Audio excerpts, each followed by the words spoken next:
Chapter 3, number 27. Vector A points in the negative y direction and has a magnitude of 5 units. Vector B has twice the magnitude, which means 10 units, and points in the positive x direction.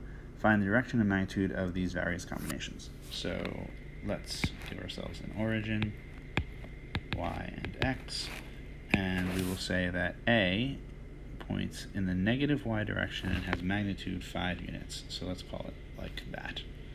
We'll call that vector A. And then vector B points along the positive x-axis and is twice as big. So that's vector B. And we want to find the direction magnitude of A plus B, A minus B, and B minus A.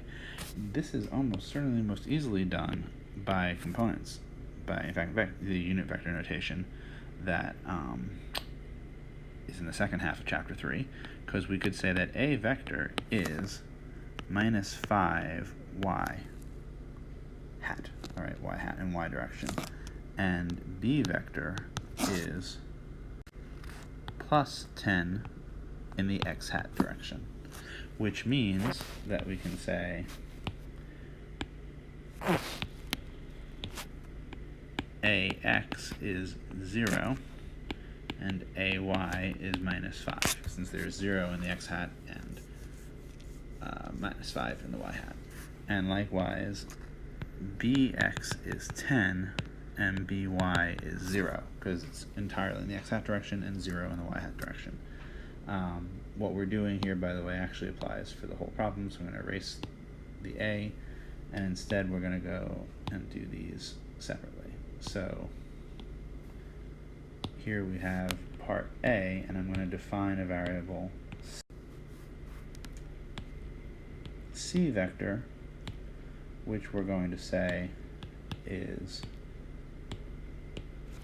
A vector plus B vector, which means Cx is going to be Ax plus Bx, which is 0 plus 10 or 10, and Cy is going to be Ay plus By, which is minus 5 plus 0 or minus 5. So C vector points over 10 and down 5. And I'm going to find now C and theta. C is easy. C is the square root of Cx squared plus Cy squared. So it's going to be the square root of 10 squared plus minus 5 squared. Word to the wise, if you're going to put a negative under a radical, a square of a negative, you should protect the negative by putting it in parentheses. Otherwise, your calculator will do the correct but unintended thing, and you'll get something really weird. So we plug these into our calculator. We get that C is 11.2 units, whatever they are, and then we use that theta is the inverse tangent of the opposite side, which is 5, over the adjacent side, which is 10. So theta is inverse tan of 5 over 10, or 26.7 degrees. I'm going with 3 sig figs, although really we only have 1 sig fig, which is kind of crazy. But so this really should be 10 and 30 degrees, which is weird, and we're not going to do that. All right, and we do the same sort of thing for B and for C. All right, part B, we're going to define our new variable, our new thing to be D equals A minus B, which means that dx is Ax minus Bx, which is 0 minus 10 or minus 10. And dy is Ay minus By, which is minus 5 minus 0 or minus 5. So D says go over 10 this way and down 5, and find that, and then this, and I'm going to call that angle phi. So we have that D equals square root of dx squared plus dy squared, which is the square root, and now we really have to be careful because it's minus 10 protected squared plus minus 5 protected squared, square rooted, and we get, maybe unsurprisingly, we get the same 11.2 because we switched the signs of the parts, but then we squared them and those go away. And then likewise we can say that phi is the inverse tangent of the opposite side, which was 5, over the adjacent side, which was 10, which means that we again get 26.7 degrees. Now remember that this is measured from a different place, so even though it's the same angle in size, now we're saying it's 27 degrees south of the westward line. Not a big deal. This is a very similar thing. If we look over how we constructed a minus b is a plus minus b, so it would be a plus the flip of b, which is flipped over the y-axis.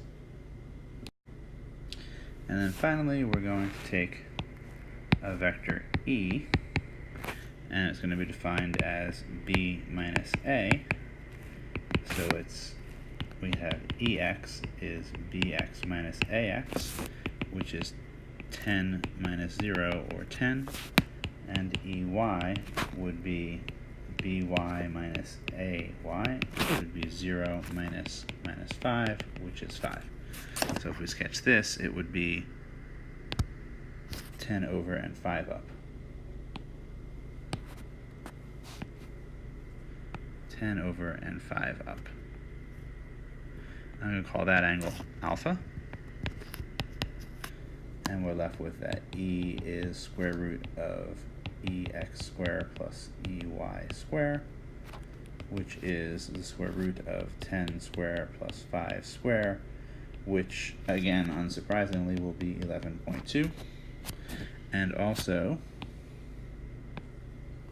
that tangent of alpha is the opposite side over the adjacent, so theta is the inverse tangent of a half, which again is going to be 26.7 degrees, but now it's measured above the x-axis rather than below the x-axis. So what we find is that these are all very similar because we're just shuffling the same parts around. So their magnitude won't change because we're summing up the four sort of possible things. And then the direction will be very similar because we basically are still inflicting some symmetries on here. The missing case, if you think about it, there are 3 here, you could have a 4th one. What they never ask us about, and you don't have to do obviously, but they don't ask about case D, which would be something like minus A plus minus B. And that would be the 4th possible orientation of these, and everything would again come out, but now it'd be north of the west line to get to where it would point, but the size would still be 11.2.